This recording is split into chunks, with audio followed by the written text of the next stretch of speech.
Kung malakas naman po, absent na lang po ako kasi po hindi rin naman po kakayanin, tas baka po magkasakit pa po ako. Kung di naman po gano'ng kalakas, papasok na po. I-suspend agad kasi kawawa naman po kung magsususpend kung kailan ng baha or nasa school na. Sayang din po kasi pamasahe.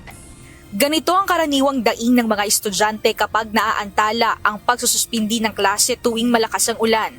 May mga pagkakataon na nasa kalsadan sila bago magpasya ang lokal na pamahalaan na kansilahin ang pasok sa eskwela. Upang masolusyonan ito, ginawang mas malinaw ng Department of Education ang sistema ng class suspension sa panahon ng bagyo, ulan, baha at iba pang emergency.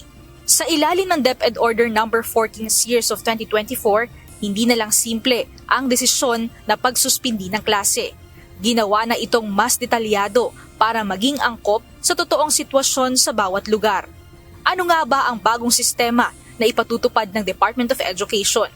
Sa bagong framework, hindi na ginagamit ang dating blanket suspension, kung saan noon ang lahat ng paaralan sa isang lugar ay otomatikong walang pasok kapag may bagyo o pagbaha.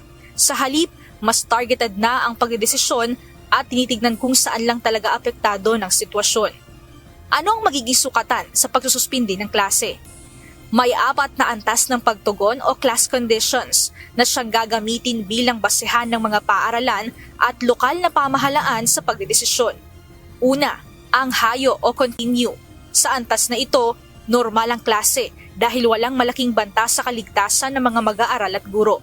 Kaya't maaaring magtuloy ang face-to-face na klase. Ikalawa, ang hinay o ease-in. Sa sitwasyong ito, posibleng may mga minor na abala gaya ng ulan o konting pagbaha na hindi pa naman delikado. Dito, pwede pa ring ituloy ang klase pero mas flexible, mas maiksi o mas adjusted ang mga gawain depende sa sitwasyon. Ikatlo, ang hinga o check-in. Kapag ang sitwasyon ay lalong lumala, halimbawa, may malalaking epekto ng bagyo, baha o hirap na biyahe. Ang focus ng paaralan ay hindi na lang sa lessons, kundi ang kapakanan ng mga mag-aaral. Binabawasan ang academic task at mas prioridad ang tiyak sa kalusugan at kaligtasan ng mga estudyante. At ang ika-4 naman, ang hinto o stop. Dito papasok ang total suspension ng face-to-face classes. Ito ang panahon na may malalakas na bagyo, malawakang baha, o iba pang panganib na direktang bantana sa kaligtasan ng mga mag-aaral at guro. During inclement weather, the DOST Pag-asa is providing information. Like for example, kapag may bagyo, we are giving storm signals.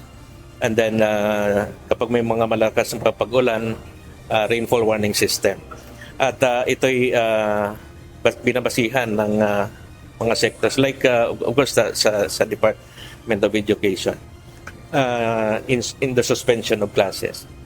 And in some, minsan, even the local government units also decide to cancel classes. So the information... On the basis of the information na binibigay ng Pag-asa.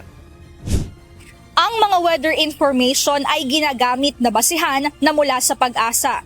Ngunit sa ilalim ng bagong guidelines, binibigyang linaw nito na hindi automatic na may pag-ulan at bagyo ay agad na walang pasok. Tinitingnan pa rin kung gaano kalakas ang epekto sa isang lugar at kung safe pa talaga ang biyahe at pagpunta ng mga mag-aaral sa paaralan. Sino na ang nagdedesisyon sa class suspension? Ang desisyon sa class suspension ay hindi na ginagawa ng isang tao lang. Ang school head ang unang nag-a-assess ng sitwasyon sa kanilang lugar, kasama ang local government unit at ang school division office ng DepEd, upang masiguro na ang desisyon ay base sa aktwal na kalagayan sa ground at hindi lang general na babala. Binibigyang diin ng bagong sistema ang mas mabilis, mas ligtas at mas angkop na pagdedesisyon sa class suspension. Hindi na ito simpleng may pasok o wala, kundi isang mas detalyadong sistema na tumitingin sa totoong sitwasyon ng bawat lugar para mas protektado ang mga mag-aaral habang nagpapatuloy naman ang kanilang pagkatuto. Mia Alonso, UNTV News and Rescue. Diyos ang aming sandigan, serbisyo publiko ang aming pinahahalagahan.